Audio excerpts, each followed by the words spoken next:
The rest of the afternoon became strangely unbearable for Monica after Emeka left the tailoring shop.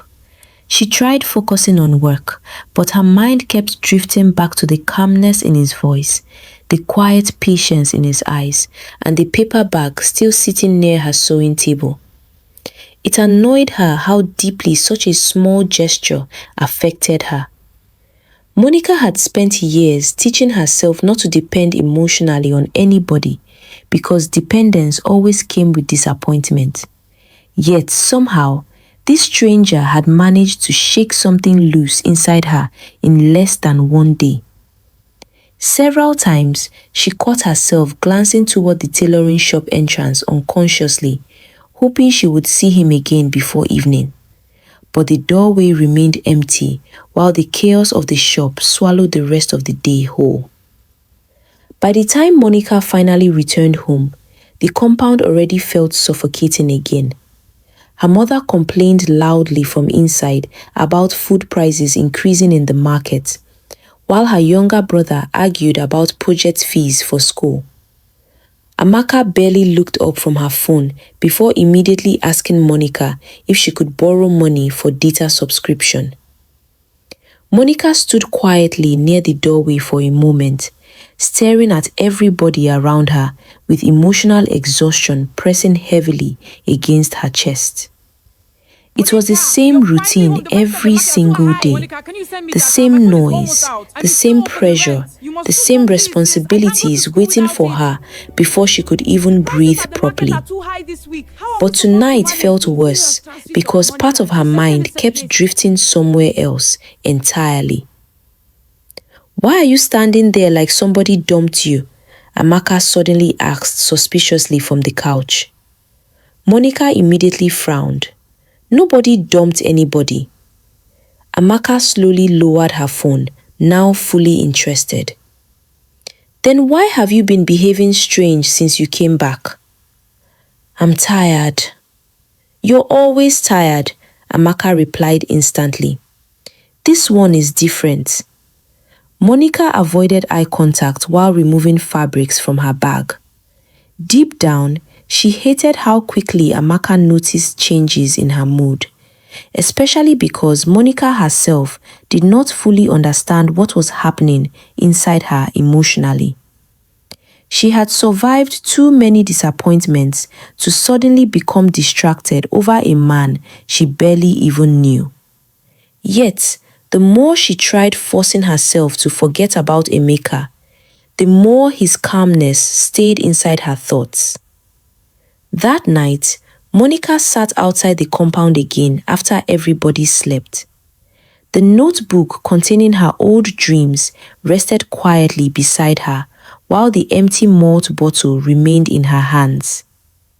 Lagos was quieter now. Only distant generator sounds and occasional barking dogs interrupted the silence. Monica leaned back slowly against the wall, staring into the dark street ahead of her. Then something uncomfortable finally crossed her mind. What if kindness like this was dangerous? Not because Emeka had done anything wrong, but because Monica understood herself too well. Hope was dangerous for people like her. The moment she allowed herself to emotionally relax around someone, she risked losing focus completely. And Monica could not afford distraction. Too many people depended on her survival. Her family needed school fees. Her mother needed food money. Her father's health kept getting worse every month. There was simply no room in her life for emotional fantasies. Yet despite all that logic, she still found herself wondering whether Emeka would return tomorrow. The next afternoon at the tailoring shop felt strangely tense from the moment Monica arrived. Every sound near the entrance pulled her attention instantly before she forced herself to focus again. She hated herself for it. Several times she became distracted while sewing, causing one of the older apprentices to laugh openly. "Your spirit is outside waiting for somebody," the woman teased. Monica rolled her eyes immediately. "Please focus on your work." But even her boss had started noticing the difference in her behavior. "You're quieter today," the older woman observed, while arranging fabrics. I'm fine. You're not fine, our boss replied casually, but continued pretending. Monica tried ignoring the comment, yet nervousness kept building quietly inside her chest throughout the afternoon. Then finally, sometime later, Emeka appeared again. The moment Monica saw him entering through the tailoring shop entrance, her heartbeat betrayed her instantly. He looked simple as usual.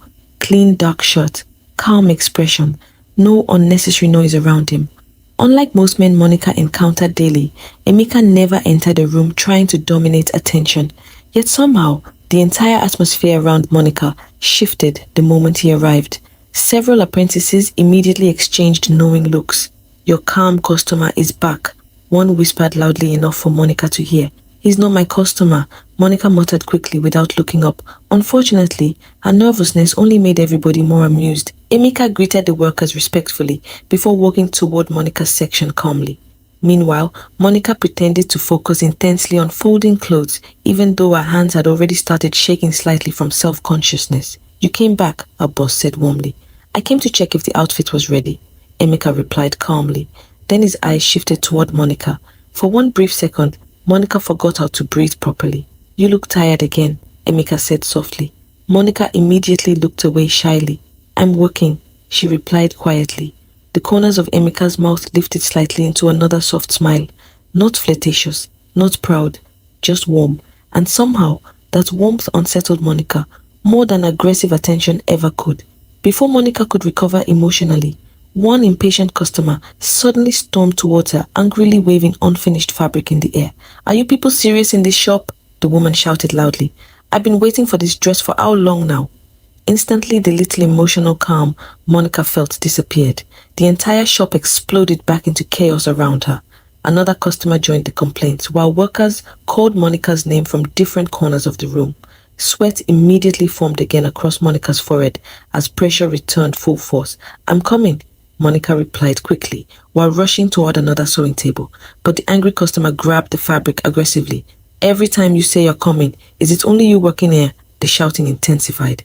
Everybody inside the shop turned briefly toward the argument. Monica's face tightened from humiliation, while emotional exhaustion crashed heavily back onto her chest. For a second, she genuinely looked close to breaking down from stress. Then suddenly, Emeka stepped forward calmly. "She said she's coming," he said quietly. The woman turned immediately. "Excuse me?" "She's clearly overwhelmed already," Emeka replied calmly, without raising his voice. "Shouting at all won't sew the dress faster." The entire tailoring shop went strangely quiet for a moment. Monica froze completely. Nobody ever defended her, not like this. Most people simply watched her drown in responsibility every day without caring.